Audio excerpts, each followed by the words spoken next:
I always knew that whatever I do has to serve, right? Find my voice and inspire others to help theirs. And the Alliance is exactly that. It's, a movement ultimately will be a whole alliance of makers of all types, storytellers, musicians, artists, visionaries, practitioners of more holistic ways of healing oneself. But we've created a pantry. And I call it a pantry because you go to the pantry when you're going to make something nutritious. Right. And you get the different ingredients. So the pantry, the rule is this.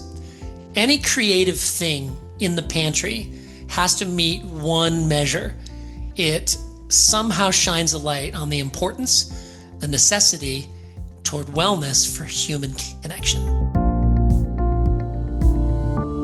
Hello, this is Kevin Pennell, and welcome to episode 156 of Toward a Better Life.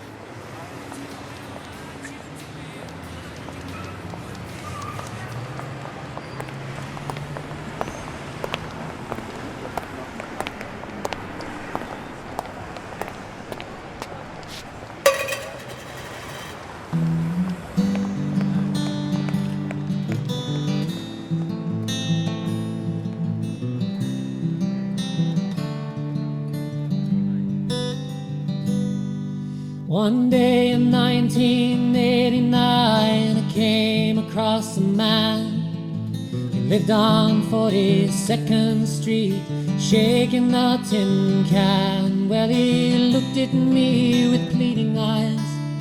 One was black and blue. He said, "Son, could you spare a dime or two?"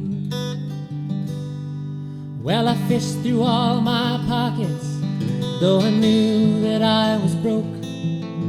I offered him my cigarettes. He said, "Thanks, but I don't smoke." I said, "I'm sorry that you're hurting, but there's not much I can do. You see, I've got no money, but I'll play for you. I've got me this old 6-string and a head that's full of songs.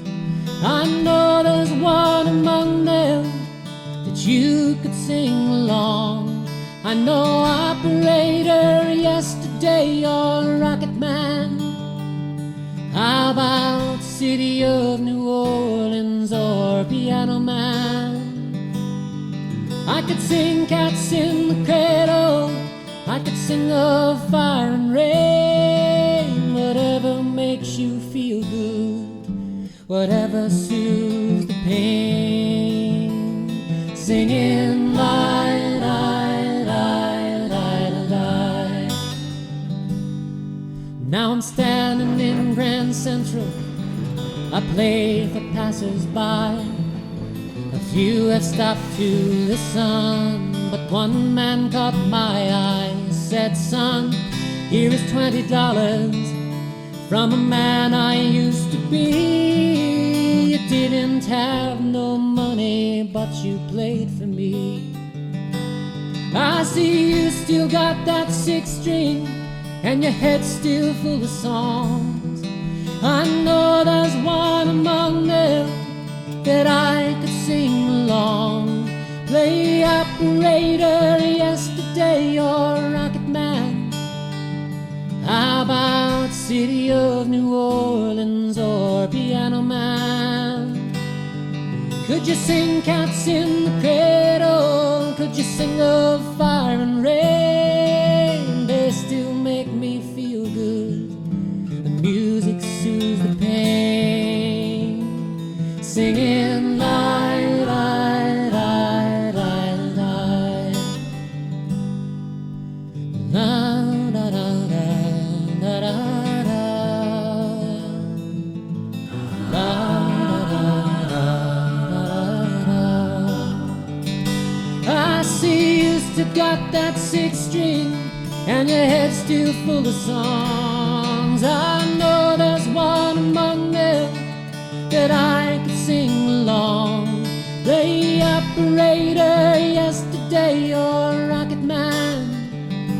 How about City of New Orleans or Piano Man? I could sing Cats in the Cradle, I could could sing of fire and rain, whatever makes you feel good, whatever soothes the pain. Singing light, light, light, light, light.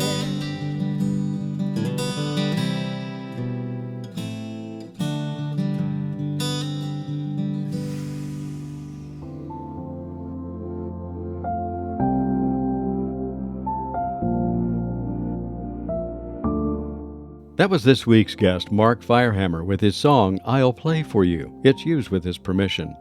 He's going to be sharing his inspiration for that song during our chat, along with some real interesting information on what he's doing these days. Thank you, dear listener, for tuning into the program. The mission of Toward a Better Life is just that, to encourage and guide you toward a life that is more fulfilling and complete. It helps to learn how to flow with life's natural rhythm, a flow of life to ultimately cultivate balance. And with that balance come harmony, compassion, kindness for us all personally, culturally, spiritually. The program begins with each one of us as an individual, and I like to share with others from around the world with the same spirit, heart, and mind. Life is a school that teaches us to be better souls, spirits, and true human beings, not only for ourselves, but for the generations to come. I also offer the opportunity for you to share your prose, your music, poetry, or storytelling on the program.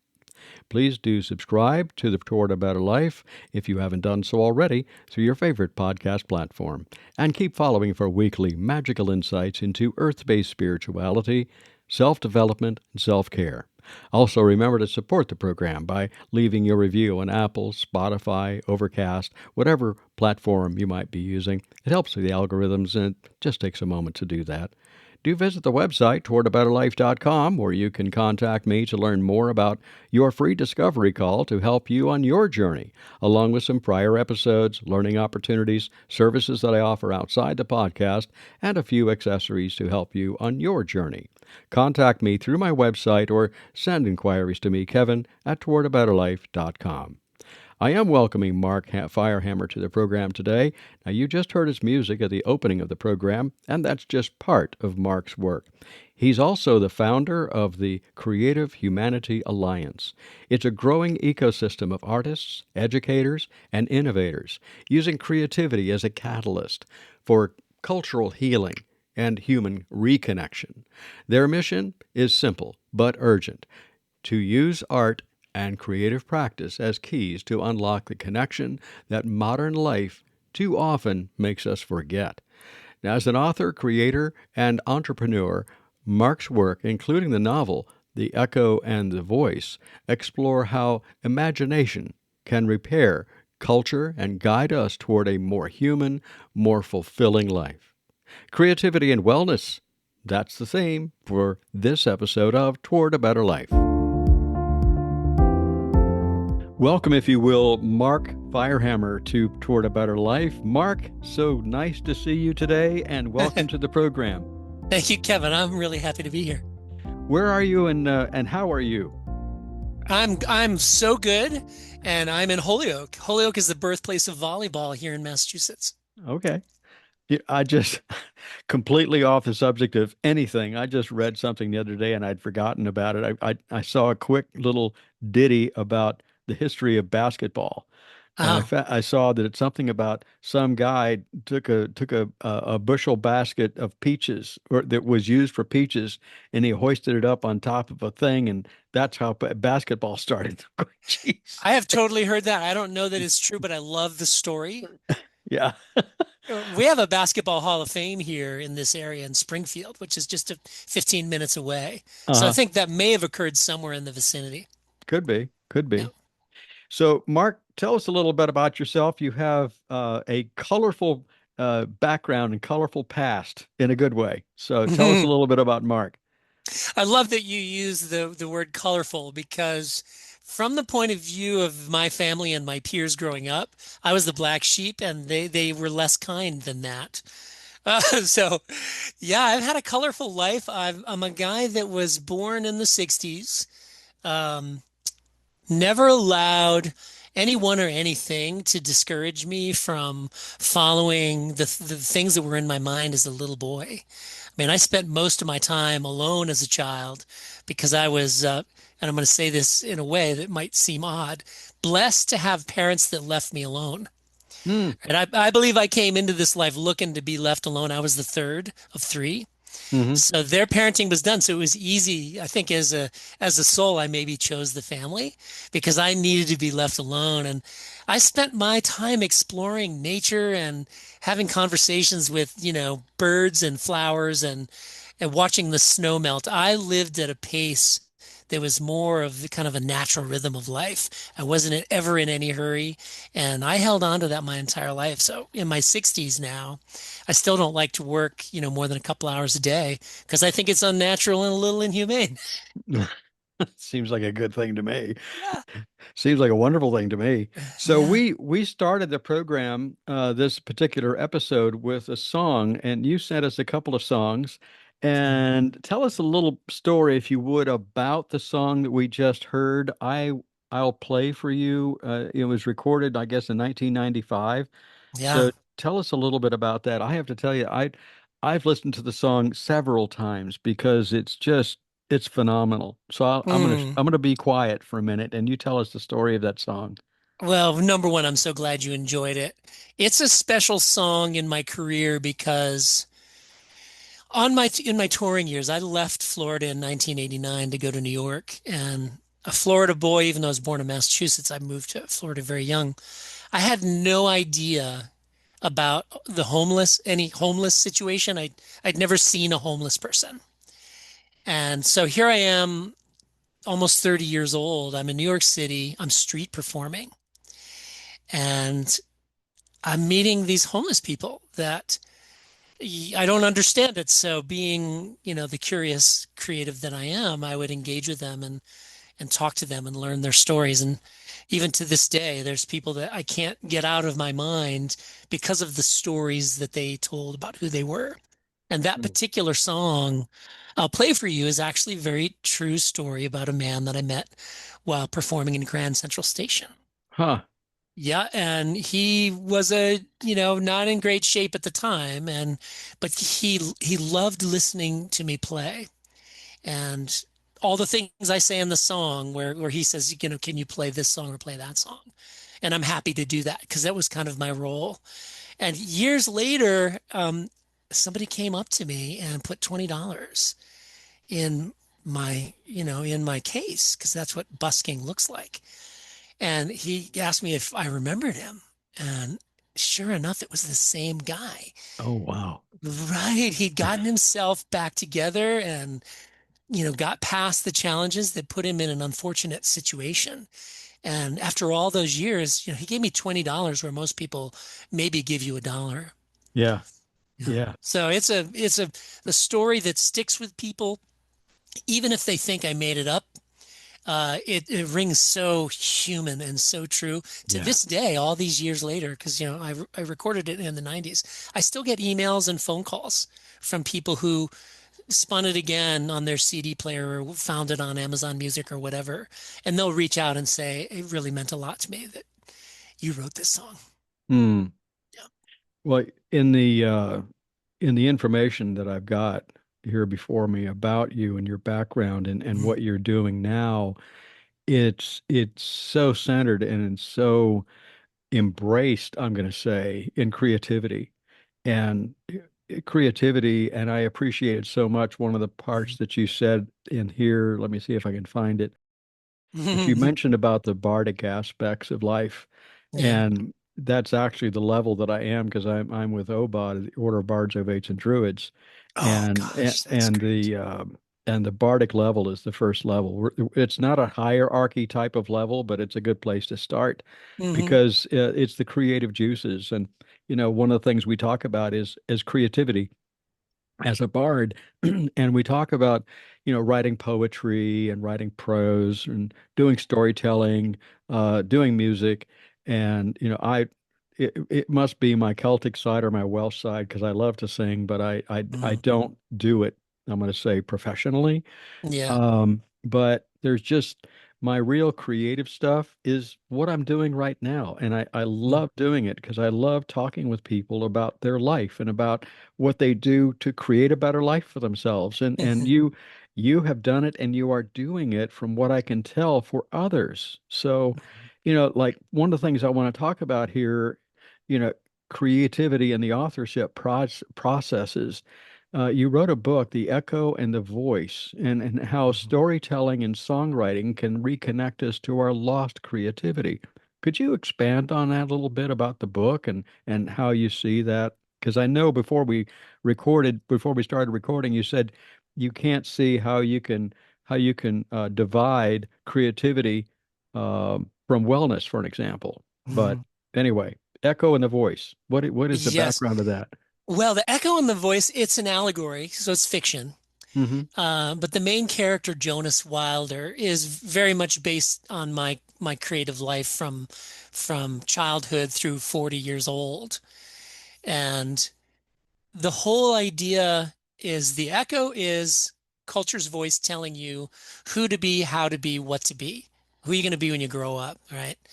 And this young boy, Jonas Wilder, he like myself early on as a child had a voice in his head that said, don't let go of that. Don't let go of your voice. You already know you have it. I believe all children do, Mm-hmm. but culture hums constantly to what are you going to be when you grow up? What are you going to be? You got to make a productive member of society. And this character and myself refused to let go of that. So echo is culture trying to squash the creative, and the voice is the thing you try to hold on to. Hmm. And one of the things that I always like to say about creativity and imagination, and this is Jonas speaking through me, is that imagination and creativity itself is what your voice sounds like when it's not being used against you, right? If you think about creativity and imagination as a biological mechanism, Mm-hmm. if you study anthropology and biology, you understand that that's true. Mm-hmm. Early humans 200, 300,000 years ago, if I do this, then that is likely to happen. If I follow the herd, I'll survive the winter. If I hide from this danger, the danger will pass. And civilization changed the rules and made it about productivity and performance and output and competition.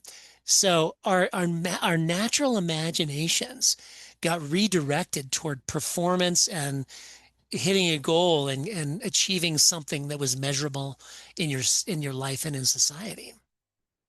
And so that's why I say your voice is nothing more than what it sounds like when your imagination is allowed to be itself and not work against you, not trying to turn you into something that you weren't born that day that you arrived on Earth. Does that make sense? It makes all kinds of sense. Yeah.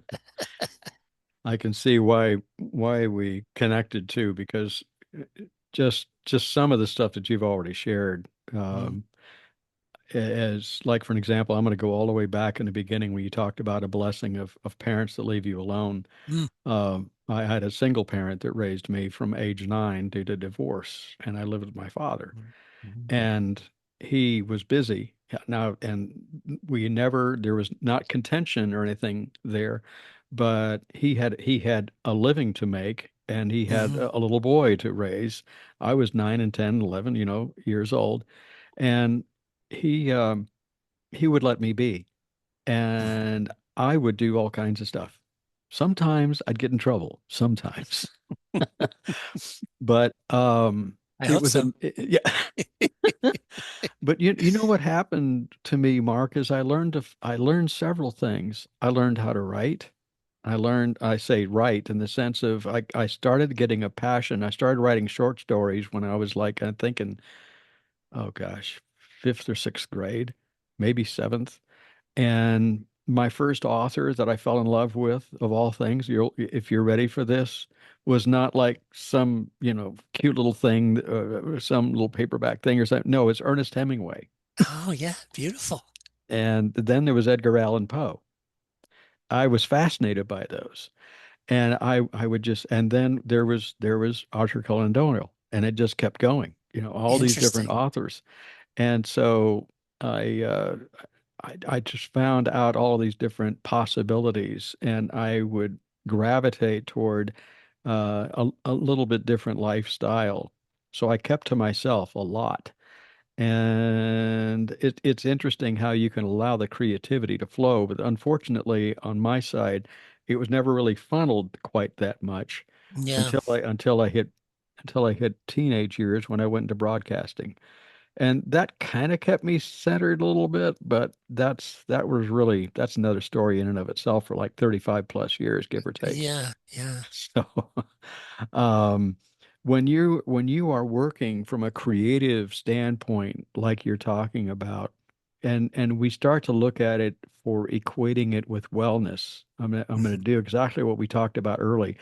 Mhm. In what ways do you see that creativity helps our wellness? Yeah, when I talk about this, it seems so foreign to too many people, and it makes me sad.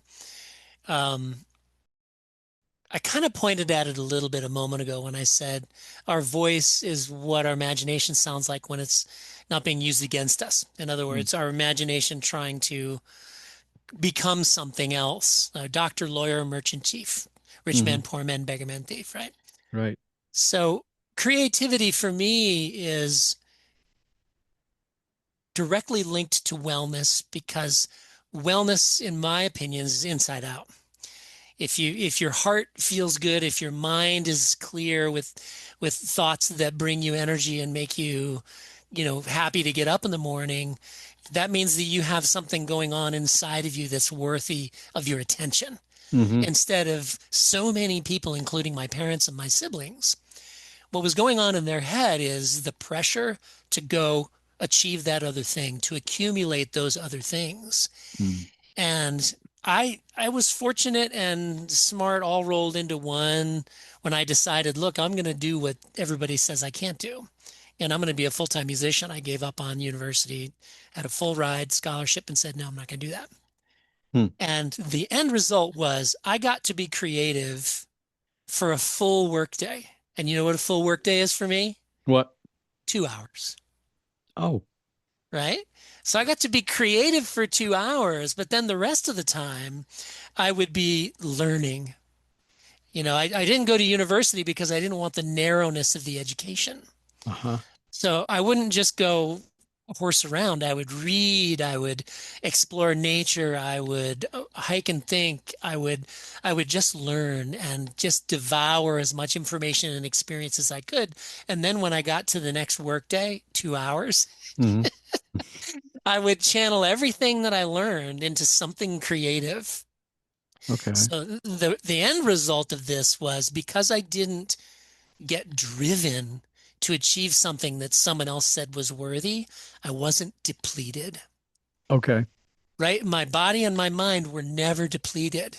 I've never been a gym goer. I've never been an exerciser because I make sure that my biology's needs are met in my normal everyday routine.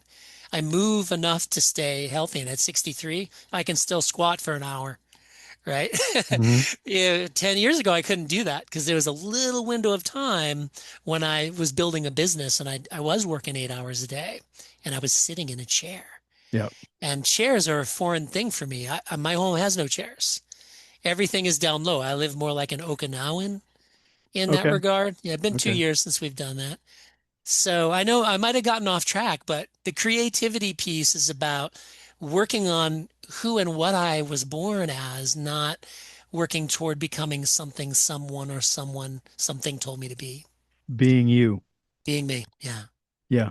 And I Yeah. think the other piece was we've heard it so much, and I appreciated what you said about it is how often were we asked, Mark, when we were growing up, and how often is it even said today? So, what are you going to be when you grow up? And it's like you're going to ask a 6-year-old or a Mhm. 9-year-old or a 15-year-old, or in some cases, a 21-year-old, what are Mhm. you going to be when you grow up? I got no clue. You know, Mhm. I'm just going to take one day at a time and take it as I go. And I didn't really find my niche until I was in my 40s. Yeah. but I had had a lot of iterations up to that point. I've done a lot of stuff. Like I said, I did the broadcast thing. I was into, I wrote a book. I used Mm. to write magazine articles and I did all kinds of stuff like we're doing right now. That was my thing in radio is I did interviews. And it's a unique thing. And I had a lot of fun with it. But what I didn't see was what I really enjoy is helping other people to be the best they can possibly be. Did you read the Stephen Covey book in the 80s, The Seven Habits of Highly Effective People? No, Have you heard of it? no, Okay, I have Stephen Covey now. is, nutshell. Stephen Covey is the guy in the self-help world that I feel, having consumed almost everything there is out there, the famous ones anyway, he came the closest to it, to saying what needs to be said. But as he got older, he released another book called The Eighth Habit. Hmm. And it was what was always missing for me in the seven habits. And the eighth habit was find your voice and work to inspire others to find theirs. And Hmm. you did, that's exactly what you did. You did the eighth habit. And Covey, it took him a lifetime to put words to that idea after selling millions of copies of the seven habits. I can totally understand that because it's something that I truly I enjoy doing it. Yeah. I like to see people smile when I get through working with them. Yes. I like to know that at some level I have helped them feel a little bit better about themselves and feel a little bit better physically when they leave and when they're done. And I always talk about, baby steps, but we're here, and I even talk about it, the intro to to the program. We're here in this life, and it's like a school, and we're Yeah. here to be better people, better human beings, and create a better life for ourselves and the generations to come. There's my Yeah. spiel. I've said I'm it, with you. over 100 times now, Yeah. and yet it's so true that Yeah. that's what we're here for. I remember when many years ago when I first moved up to Maine, I was with a very dear friend of mine, and we would meet every morning around anywhere between it depended, but it was anywhere between say 6 o'clock in the morning and 9 o'clock in the morning, and Yeah. we would sit down and we would talk. What a novel concept that was! And what we would do is we would allow something to kind of spin us off, and we'd talk Right. about something of a spiritual nature, and then we'd go talk about it. And that really developed something within me to help me look toward moving toward, you know, changing things as needed. And we would just be very frank with each other. But That's beautiful. it's that piece that we may have missed somewhere in our lives these days because we get so busy we don't take the time to spend time with others Yeah. and to help build each other up. That's the schooling part to be, Yeah. and within that context, we talked about, what are we here for? We're here to learn how to be loving, caring, sharing, giving, and being thankful and filled with gratitude. Mhm. And that's a mouthful, and it's a big job when you think about it. But Yeah. that's what we could do for the other 22 hours a day, right? Right. Right. I love that. And I want to add one little layer at the beginning of that is I like to say exactly what you just said. Not learn to do those things as if we never knew how, Hmm. but relearn to do them because biologically, as a species, that was part of our existence Hmm. prior to these very strict rules that the early civilized architects of civilization, uh, came up with. Yeah. Is co-regulation is really a part of our DNA, where we calm each other down just by being together. If one of the members of our tribe, if you want to call it that, Hmm. is upset, then we co-regulate. And that's what's missing. We don't need to learn it. We need to remember that we've always known it, which makes it easier to learn. Yeah. And and you can take that word remember and tear it down a little bit. Yes, Break yes, it down exactly. and discuss what is remembering. Oh And yeah, remembering is a matter of reconstructing myself. reconstructing. Yeah, Yeah. And it says I can do this. And when we look at community, for an example, to me, community is so important. And we say, well, you're in Massachusetts, I'm in North Carolina, and we're talking over Zoom. Yeah. Is that a community? And my answer would be yes, it is. This is the part where we learned how to use technology instead of technology using us, Yeah. and using it for the betterment of all. Yeah. And if there's someone out there and they can get that little piece and take it home with them, that's, to me, it's a home run. You know, Yes. it really is. I've mentioned it before, and listeners, just be patient with me because it is very meaningful, but at least, once a week, we try to have a group meeting within what's called the Hearth with OBOD, the Order of Bards, Ovates, and Druids, and Yeah. it's a Zoom meeting, and we call it Biscuits with a Druid. And it's only for members of the organization, but we end up having anywhere from 35 to 75 people, and we're all doing Zoom. They're Mhm. like 3 to 4 pages of Zoom, and you've done group Zooms before, so you know what I'm talking about. And anybody Yes. that's done it just, how can you say that's a community? Well, just sit and listen sometime. Even for that matter, it's kind of a plug, but if you go into Tea with a Druid, that's on YouTube, and there are a bunch of past episodes in there. And yet there are times where there's well over 200 to 300 people in that are listening at that time. And of course, because it's YouTube, they can't converse back and forth unless you're typing it, and you know about that Yeah. routine. Right. But it's still, Mark, it's still a community because you can feel it. Yeah, and there's an intentionality that makes it so in my opinion. It's one thing to go to a business meeting where everybody's focusing on the mission of that business, but with what you're talking about, you're sharing something that you all hold dear. Hmm. And there's an intention that comes energetically with that. And it doesn't matter that we're, 1,000 miles apart. Yeah. Yeah. I can see it in your eyes. You can see it in mine. Hmm. Yeah. I don't want to go too far away from creativity and wellness, but that's what we're kind of talking about in a roundabout manner, that Oh, we're yeah. talking about maintaining that wellness through, one of the ways to maintain the wellness is through community. Mhm. And when you're in a community like that, how can you help but be creative? Because you're all you're all humming at that same level, vibrationally, energetically, and you're feeling the energy of other people that are in that group at the time. So that does build wellness when you think about it, and it does promote mindfulness at the same time because we're of one spirit and one mind and one heart. Yeah. Yeah. So.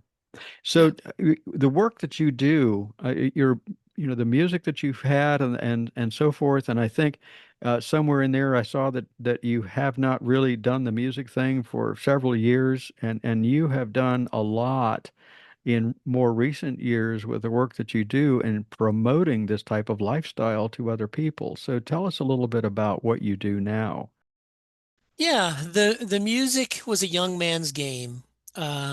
And because I never, as we've already talked about, bought into becoming something, which is in that case famous. Hmm. Most people are like, "Oh, you're a musician, then therefore you must be looking to get your big break, and get the fame, the fortune." No, no, no. I never wanted that. What I really wanted was the freedom to only have to work 2 hours a day, get my needs met because I was being compensated fairly for those 2 hours, and then have the rest of my time to master being me, right? To master being a man, a human, a creative, and then whatever else I discovered or realized that I was. And at 40, I realized that even though I was never alone, because I have a mindset that I have always used in my creative work called all one thing. It's where even if you don't believe that everything's connected, even if you don't believe that, as an artist, as a writer, as a storyteller, I can choose to go into a mental state of just saying, okay, everything is connected. There is no separation between anything. How does that change this character? How does that change the story? Right? Is it going to give me something useful in the telling of this tale? Right? So the all one thing mindset, getting back to the work I'm doing now, is I knew, even though I was physically alone most of the time, as a solo touring guy, writing songs, getting in front of an audience for 2 hours, and then being back by myself. I was never lonely because even though I talk about all one thing as a creativity tool, it's the way I saw the world. So I was never alone, even when I was alone. So I was never lonely. But what I realized at 40 was I got myself my freedom. I've mastered who I am. I understand where I want to go next. And that included physical proximity to people who I could really resonate with and to co-build things together. And I spent the 20 years from that moment building businesses and helping other people build their businesses, tending to focus mostly on businesses that really had a mission that was heart-centered, not just, sell more plumbing than my competitor, right? Something useful to humanity. Not that plumbing isn't useful. And if you don't believe plumbing is important, just check yourself out when your sink stops up. Yes.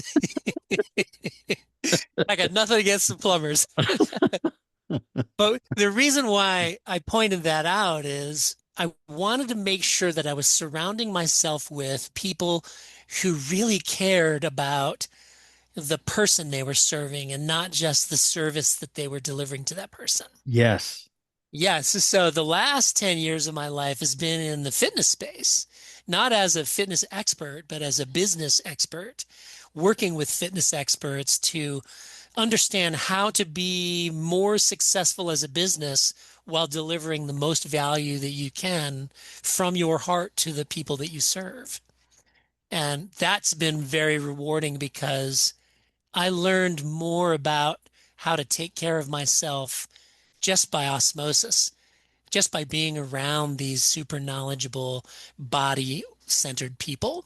Hmm. And I've at 63, I feel better now than I did in my mid 40s. Not that I ever felt bad, but I'm the trim tab in my family because both of my parents ended their lives in just terrible shape, hospital bed for years and years, and Mm. and I'll never end up there because I've surrounded myself with the people and the knowledge and the understandings to respect my biology, and I plan on walking to my grave, when the day comes.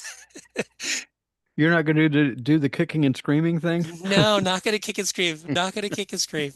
The idea of spending your life sacrificing your health to accumulate wealth is what my parents and so many people did. Yes, and still They're do. always, yes, they're focused more on 20 years from now and forgetting about who am I, what am I right now, and what do I need. And one of the things I talk about a lot is when you feel a physical complaint, all that is your biology trying to get your attention. Right. Yeah, there isn't necessarily anything wrong yet until you keep ignoring it. I talk about it like it's the dashboard light, the check engine light. Yeah, that's exactly what it is. That's exactly what it is. So, yeah, It's like, hello, yes, it's just in the West. I don't want to get down that rabbit hole, but one of the things that we talk about it with any kind of holistic care or herbology or yeah, anything like that, and within herbology, I'm trained in a few different disciplines, but even in the herbology involving the Western approach, our Western approach is typically treat the symptom, yeah, which is not the answer. correct. Treating the symptom only hides the symptom. For your body saying, hello, hello, trying to get your attention, giving you Yeah, a headache for a reason. And yes. no, wait, don't take the ibuprofen too late. Oops. You just turned off the nerves that were sending the message. Yeah. Yes, Yeah. yes, And so that's it in a nutshell. We walk around in a numbing environment. And then you have situations where people are given all kinds of drugs for the same reason. yeah, I don't want to deal with my anxiety. I just need to take a drug to hide it rather than yeah, dealing with what causes the anxiety in the first place. And that's where I get into with hypnotherapy with people and counseling and stuff. Right. And, find out what it is, find out the root. Treat the Yeah. acute, but go for the root. Yeah. Uh, I talk about it upstream and downstream, Kevin. yeah, Instead of treating the symptom like my doctor tries to do, sure. go upstream, like go to the headwaters of the Nile and learn what was the water like at the top, right? Yeah. And so upstream for me is going back to the source of the problem Yes. and nipping it in the bud there, and then Hmm. the symptom goes away. That's what Yeah. my latest book is actually about. It's about that. Yeah, and that's ideal because that's Yeah. exactly what it is. It's interesting because in some of the European theaters or even in some Asian theaters, they tend to look at it more from what's causing the issue rather than just treating the issue. Right. And that's essentially the same thing that you're talking about. And that's why Yeah. I Is it like the to say, earth? Is it the fire? Is it the water? Is it? yeah, Yeah. yeah, Yeah. yeah. Yeah. And that's why I always fall back to the thing. I'm gonna treat the acute and I'm gonna go for the root in the process. Yeah. Exactly. Because when I find out the problem, it's gonna be a little different situation and it could be entirely different. We don't know. Yeah. Yeah. So you have where time is slipping away here, but one of the things that I noticed is that you actually um, you founded an organization called Creative Humanity Alliance. Can you tell us about that? Yeah. It's really the culmination of my entire life. I always just like you, I always knew that whatever I do has to serve, right? Find my voice and inspire others to help theirs. And the alliance is exactly that. It's a movement ultimately will be a whole alliance of makers of all types, storytellers, musicians, artists, visionaries, practitioners of more holistic ways of healing oneself. Um, but we've created a pantry, Hmm, and I call it a pantry because you go to the pantry when you're going to make something nutritious right. and you get the different ingredients. So the pantry, the rule is this: any creative thing in the pantry has to meet one measure. It somehow shines a light on the importance, the necessity toward wellness for human connection, right? And the idea is imagine a library that has nothing but information about human connection. Hmm, If you go into that library, you can't help but see the necessity of it because everything in the library is pointing from some angle of infinite angles at the importance of connection. And I like to use the library analogy because I love libraries so much. hmm. I go to them instead of university. I went to libraries. When I was touring, I would play at colleges. And when I finished my 2 hours, I would go directly to the library. And unlike the library we've built at the Alliance, the library has infinite choices, but almost everyone gravitates toward the thing that they need the most from that library. This library is what humanity needs the most: connection. Hmm. We've got to start realizing that we are all connected one way or another, even if we don't see it, feel it, or believe it. That seems to be a theme in the most recent podcasts that we've been having. Yeah, there's The a con- lot going on in the world. so it's a matter of staying connected Yeah. on so many different levels. Yep.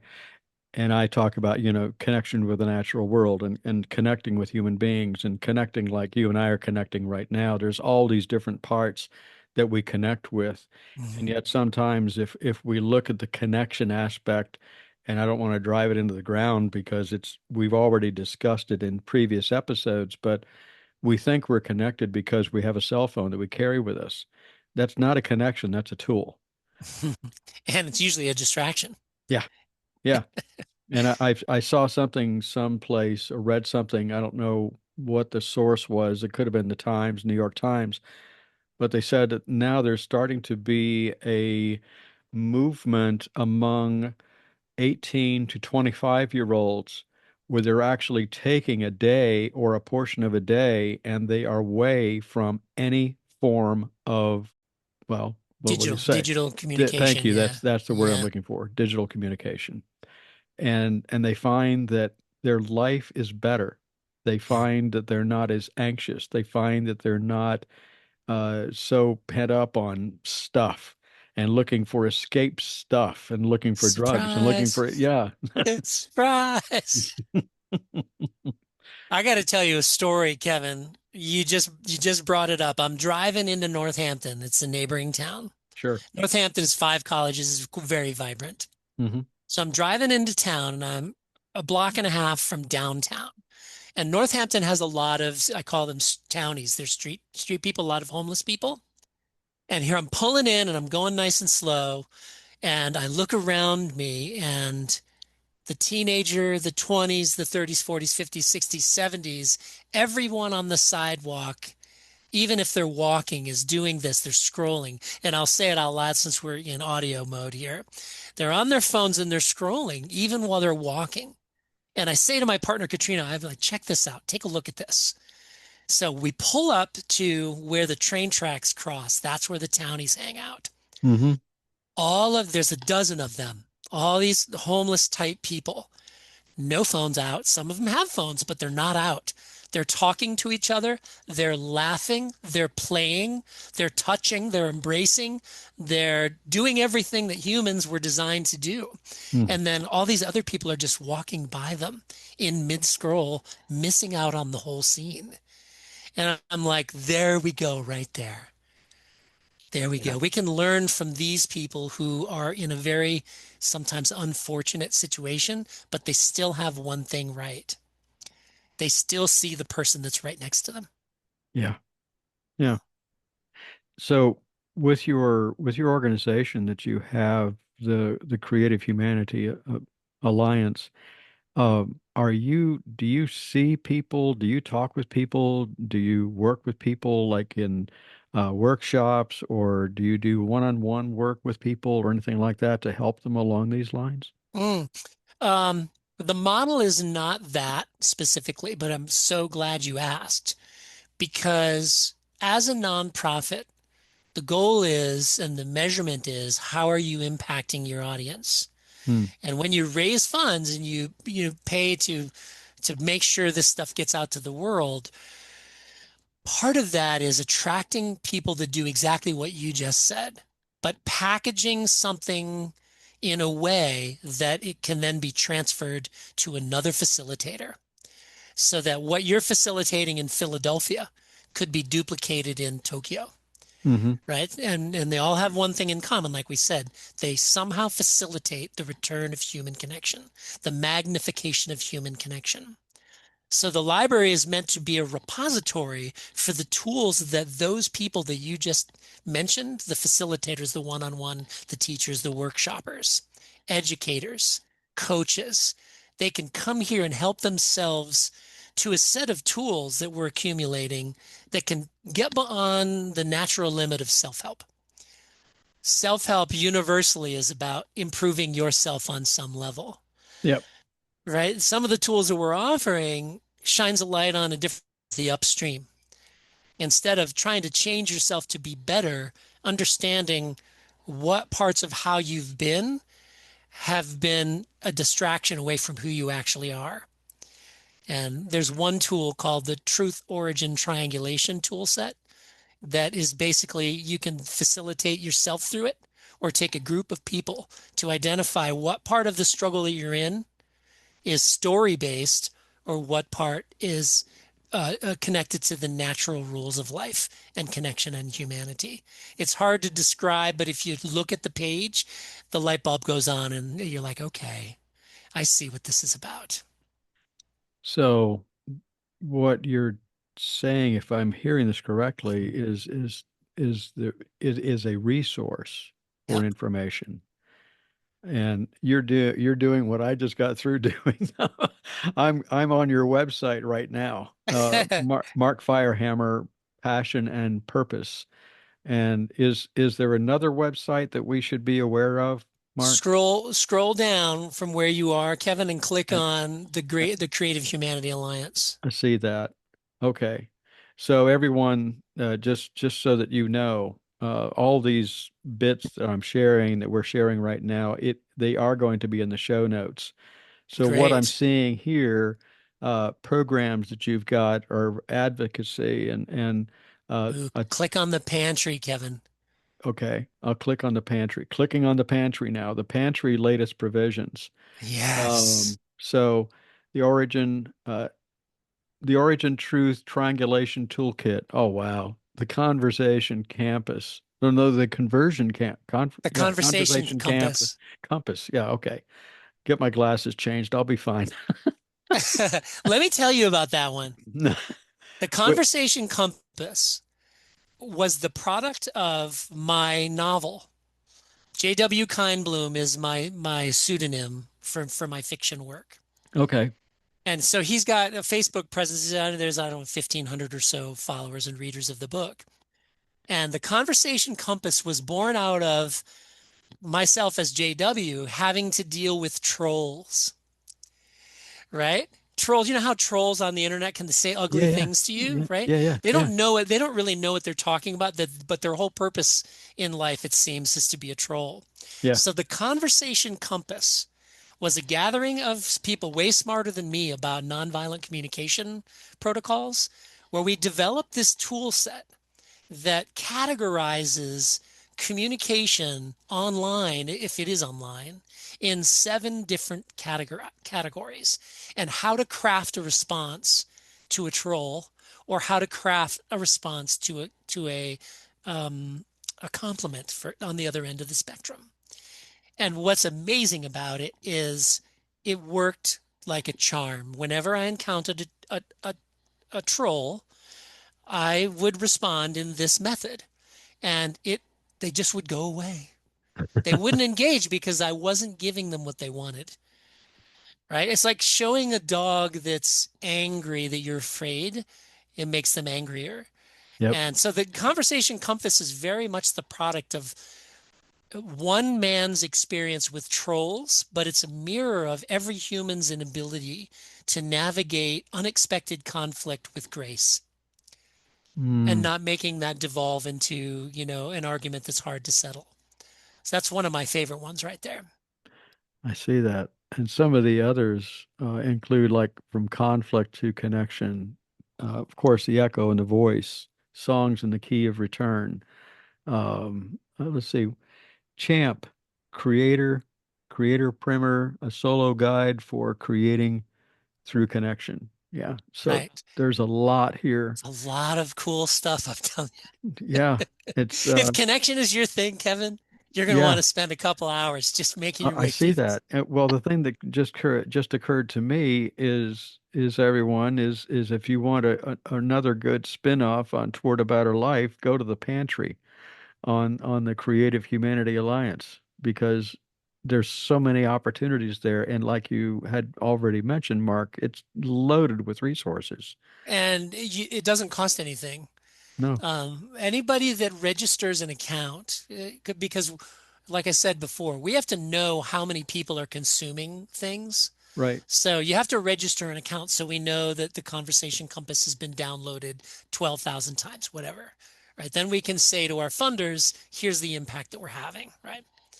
So, but that doesn't mean you have to donate. We appreciate it when people do, and it's tax deductible, but there is no paywall between the value that this pantry has to offer. And that's the way it's always going to be. If you don't have $10, don't worry about it. Okay. Sign up, get an account, help yourself, and spread the word about it. Well, the thing that I'm seeing the most from this is not only it's a valuable resource to say the least. And there's so many opportunities that are there, and the people that I talk with from time to time, and they're trying very hard to do something to better themselves. Yes. And now you have an opportunity to share. If you want to know a good place to start, here it is, and Here it's it all is. packaged for you. And all you Yes, need to do is reach out and grab it, you know, exactly. and do away with anxiety meds.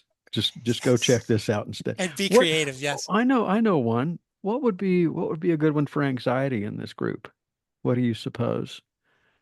You mean of these resources? Yeah, yeah. Um, Honestly, I've just got to say, be creative, but don't be creative toward a goal to accomplish performance in any way. Okay. I've never had an anxious moment in my life, and I can say that with absolute honesty, because I've not allowed myself to be pressured by anything or anyone. Anxiety is really nothing more than your biology saying, "Whoa, too much is being asked of your nervous system." And sure, there are some medical things that are actually conditions, but Hmm. anxiety that comes on as a result of stress is very, very, very much manageable. And all of these things, in fact, the Origin Truth Triangulation Toolkit and the Champ Creators Primer is a great way to understand how do I create for the sake of creating, Mm. right? Not for entertainment, not to sell it, not to, and no motivation except create for what you get out of creation, Hmm. right? Out of the 70 songs, Kevin, that I've released, none of them have commercial success because they weren't supposed to. They're all an expression in the bardic tradition, which I know you love, of a story that I witnessed.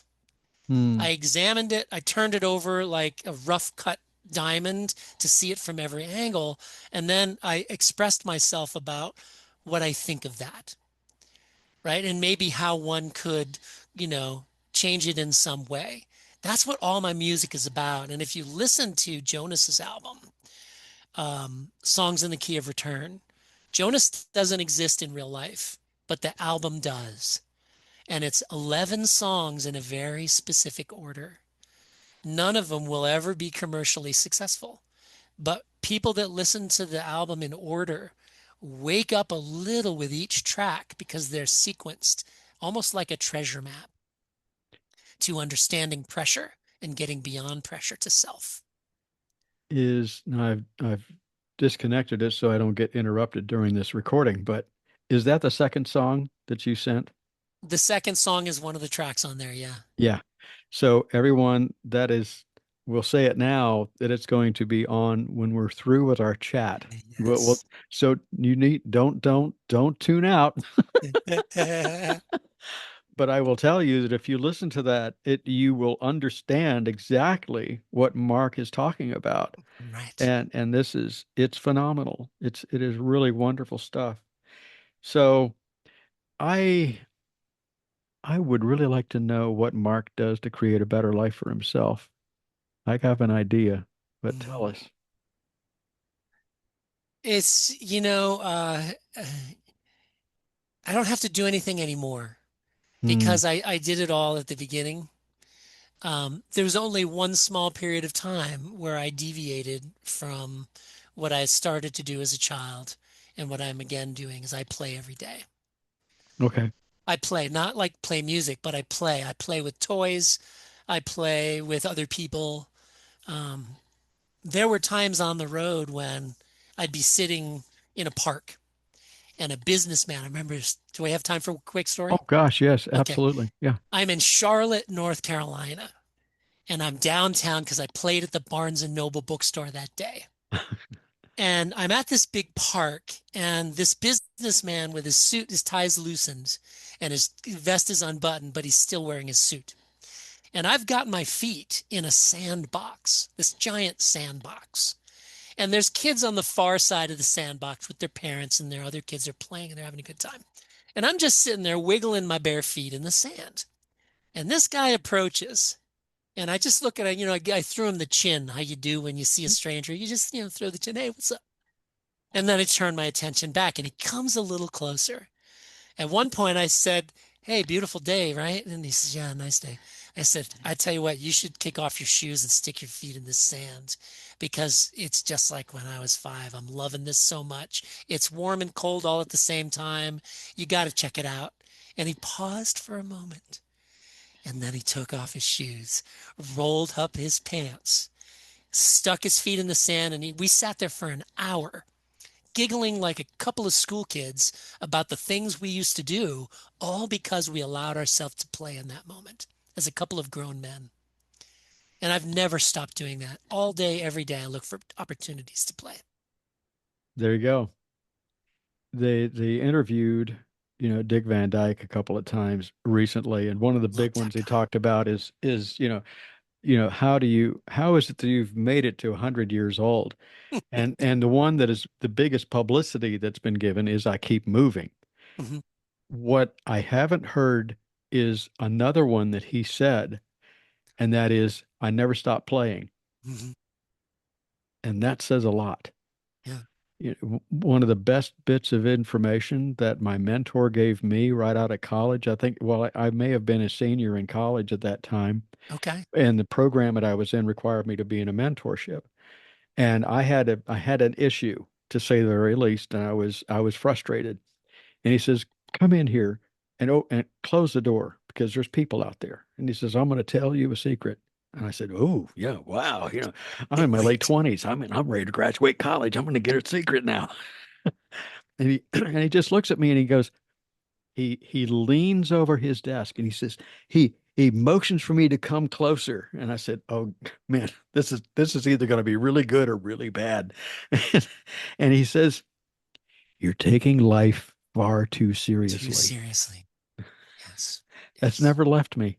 Yeah. And it's so true. And they used to talk about my dad. My dad, the one of the things they talked about my father was all the time is that you never saw that man without a smile on his face. Beautiful. And you know, we're here to love life and enjoy life. Don't be Absolutely. frustrated. Don't be anxious. Enjoy it. Yeah. It beats the Enjoy it. alternative. Yeah. Living on the ground like Katrina and I have been doing for 2 years Yeah. really even enhanced the play opportunities because there's something about being on the floor, cross-legged or Z-sit, however you're comfortable. Once you can get back down there, a lot of older people have a hard time getting down there, but it's worth, working your way back to the floor. Is now that you're there, it's like that's all you can think about. What can we play with? So we make sure that we've got toys all around the perimeter of the room. And without conventional furniture, the wall space is available Yeah. for bins full of toys. And we've got cat toys and human toys and you name it. We've got opportunities to play. It's beautiful. And that's one of the things we talk about going back to the thought about druidry and the connections with the natural world. Yep. Go out there, go out in the trees, go out on the forest floor, go Yes. and sit, and I talk about this a lot too. And, we don't have the patience to sit in the forest. Right. And well, why is it that you get animals that come up to you? Why do you have the birds come up to you? I said, well, part of it is learning to be quiet and sit Mhm. down and be quiet and just listen Be in to their the space. orchestra around, huh? Yes. Be in their space. Yeah, be in there because I'm an I would like to think that I'm a welcome guest and not just an interloper, you know? Yeah. Yeah. It just takes a little respect, is all it takes. You just got to Yeah, respect them. Yeah. yeah, yeah. I love it. Do you have a good animal story you can share with me? Yes, I have one.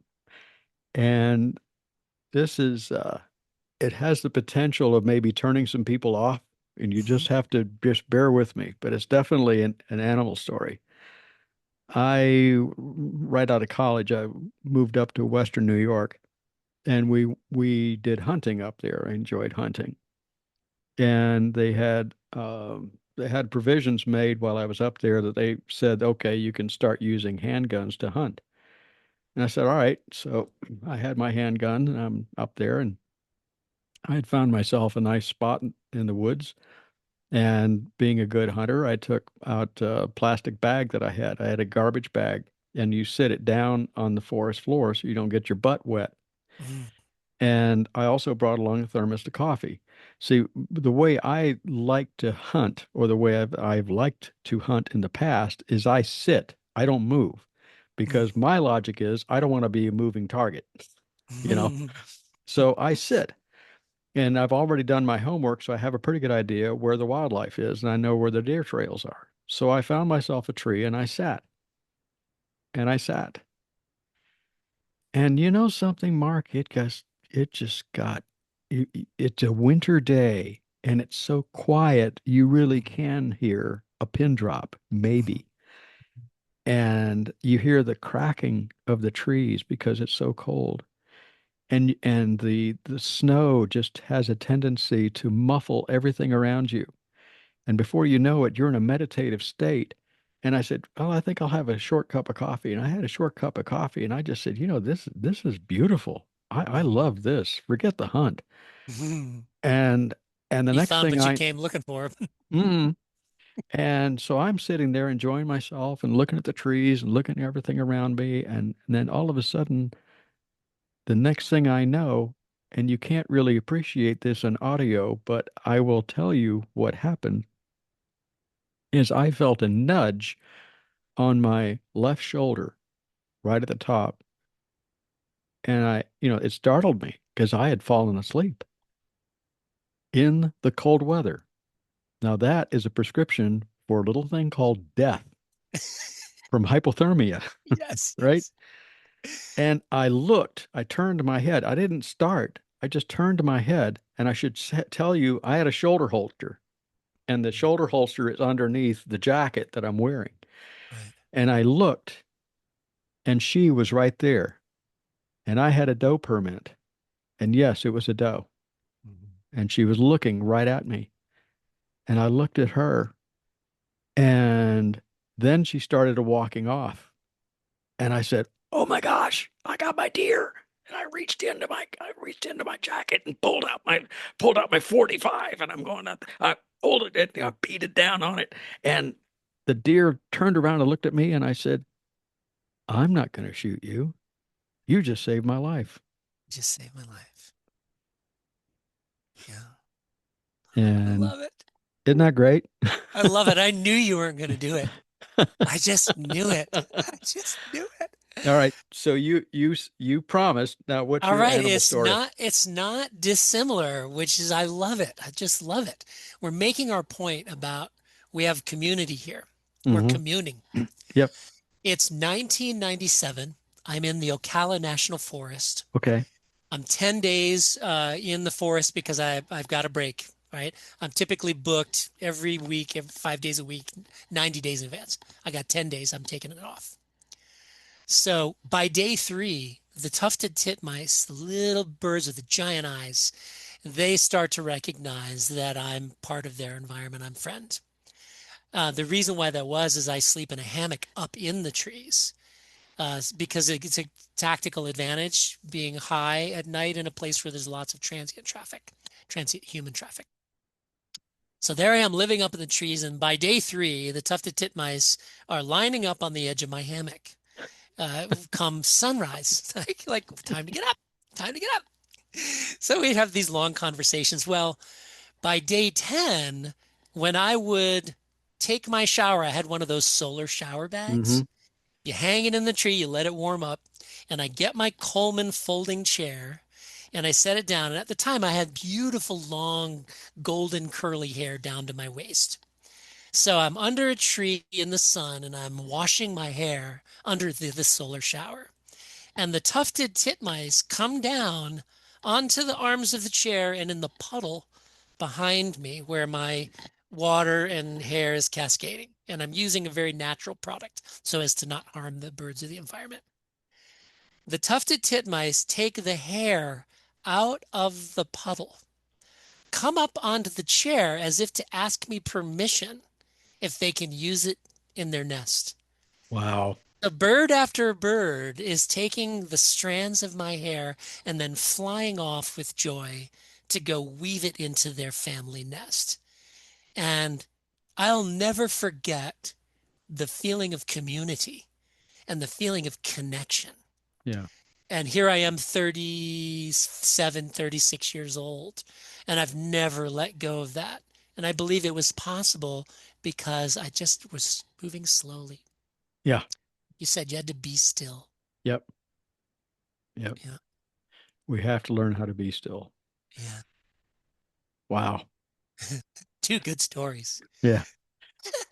Well, I was going to ask you about storytelling because that was another piece in there in storytelling. Um, I had Emer Burke, who was the chosen chief of Obad, on a few episodes back, and we Mm, talked about storytelling and how storytelling is so effectual in in helping people to understand some of the simplicity uh, simplicity of life and the simple facts that are so profound if we Mhm. just sit and listen. So, Mhm. yeah. And even if you're just making up a story or listening to a story that's being made up in the moment, Hmm. it's that connection and the stillness that really Connection. matters. Yeah. It Yeah. seems to be a theme for the Yeah. episode, doesn't it? Connections. Are there any other thoughts that you want to share about connection before we go? Yeah. The important thing to realize is the human story is so old, we're talking millions of years, that the civilized story is a heartbeat. Mm. Civilization is 1/2 of 1% of the human story. Hmm. All of the problems that we go to great length to try to solve are nothing more than a symptom of a disconnection Mm. that is so many generations behind us that we simply inherited a lack of awareness that we actually are connected and we actually do have the answer that is the origin of the struggle that we're facing right now. So don't look at the symptom. Look for the connection that was broken that caused that symptom. Beautiful. Yeah. So one last point with the website. We have the creativehumanityanalliance.org. Yes. And we also have, of course, your name, which we have, of course, as Mark Firehammer, and it's is I don't have it right here right now, It's a but it's dot at the dot com. com. Okay. Yeah. So those are your places to go, everyone, and to connect with Mark further and to see the book that he has and the other books that are coming out. When do you figure this other book's going to come out? Any idea? Well, the lens that changes everything is nonfiction. Um, so it's under my real name instead of J.W. Kindbloom. That's my pseudonym for the fiction. Even though the book will be done soon, we're in the process of finding agency and Sure. a real publisher so that we don't have to do all the work on our end. But that being said, as the chapters are written, I am releasing them to Early Reader Circle. And there's a form on markfirehammer.com. 2 chapters are already out. Okay. And so as the new chapters come out every 2 to 3 weeks, you get an email that says, check your link. It's the same page every time. So today there's 2 chapters. In another 10 days, there'll be three. 14 days after that, there'll be four. And what I really want is for people to be on the journey with me and commenting on what they're taking from it, because this book is structured very, very, very carefully around what we're talking about here, Okay. about the origins of disconnection and the journey toward connection. Okay. And would you give us a short intro into the song that we're going to play now? It is Walk the Earth and Heaven. Once there was a young man. You want me to sing it or just give Mm. you a background? Give us a background. Okay. This is a very special song. Um, it was rewritten for Jonas because Jonas is a fictitious character. Hmm. And I wrote it originally. It's on that first album that the other song came from. It was Hmm. called Walk the Heavens. But for Jonas, I needed to remove this notion of heaven and earth, like this Christian destination. So the song is really about a young boy who doesn't understand why he doesn't fit in. Mm. And in his suffering, behind the lunchroom, sitting on a crate, crying, this old man that works in the lunchroom comes out and says, "Hey, what's up?" And he tells him a story and he gives him the advice to, uh, find this inner joy. And here's how you can do it. Here's where you're going to find it. I'm not going to give any more away than that. But Yeah. that boy takes that moment and for the rest of his life, because that boy is me, Mm. That's it carries beautiful. him through for the rest of his life. Yeah. That's great. Mark, this has been a wonderful, enlightening experience. I do appreciate you so much, and I appreciate what you're doing, and we do. So, You're Keep welcome, Kevin, and thank keep you. going. Keep going. Don't stop anytime Thank you. soon. I But will, I promise. but thanks again for being a guest today on Toward a Better Life. My pleasure.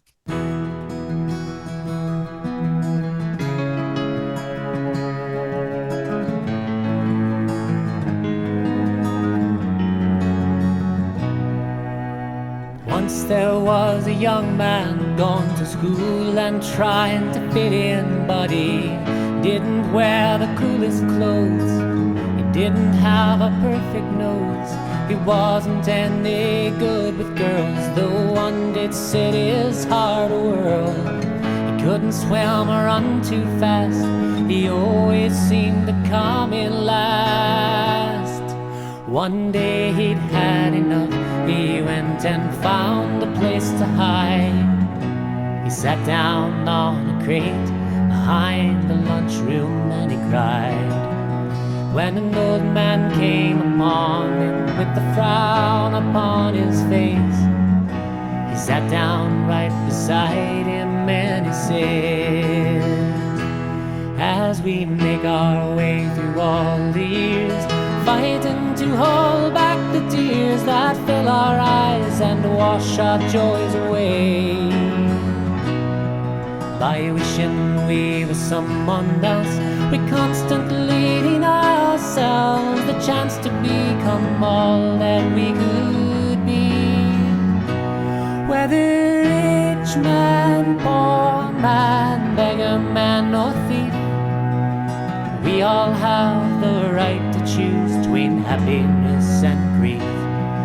If you leave it in the hands of fate, you'll end up at the pearly gates, a bitter soul whose life has been denied. So take a chance and be unique.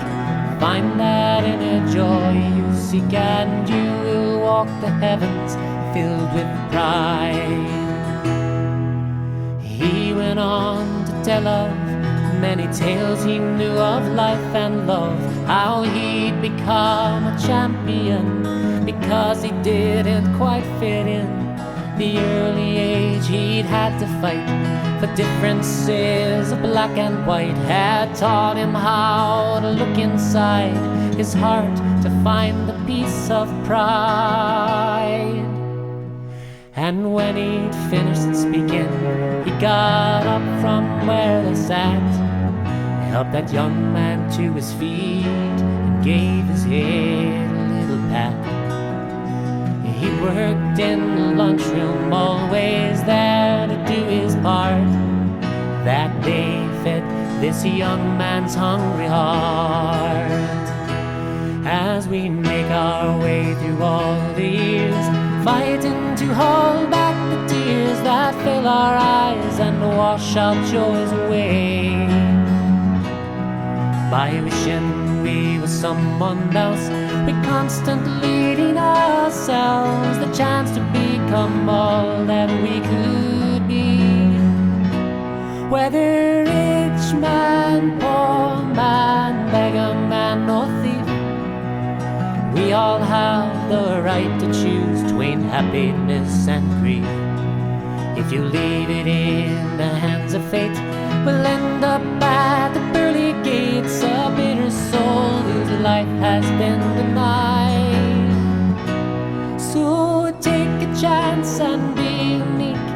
Find that inner joy you seek, and you will walk the heavens filled with pride.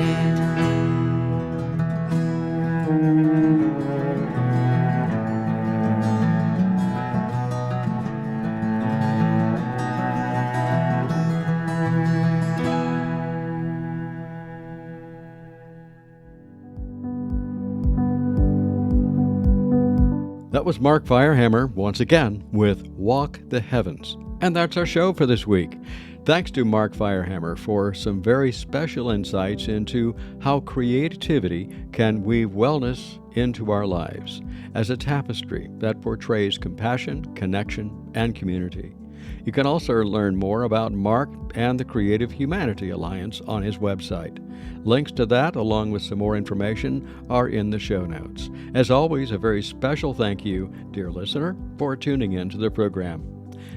Do remember, if you are seeking insights and advice on how to create that better life for yourself, and if you'd like to dive into self-care, self-development, experience hypnotherapy, distant shamanic work, or Reiki, drop me a line, kevin@towardabetterlife.com, for your free discovery call. And in that call, we're going to be discussing some goals, set some plans to achieve them, and move forward with your own journey toward a better life. You can also visit that website for past episodes, blog entries, ways to enhance your spiritual journey, and upcoming events coming along. That's at towardabetterlife.com. Please do subscribe to the program through your favorite podcast platform, and do leave a review on Apple, Spotify, Overcast, whatever your podcast platform might be. And this helps to spread the word about the program, and it helps you and I and all of us create a better life.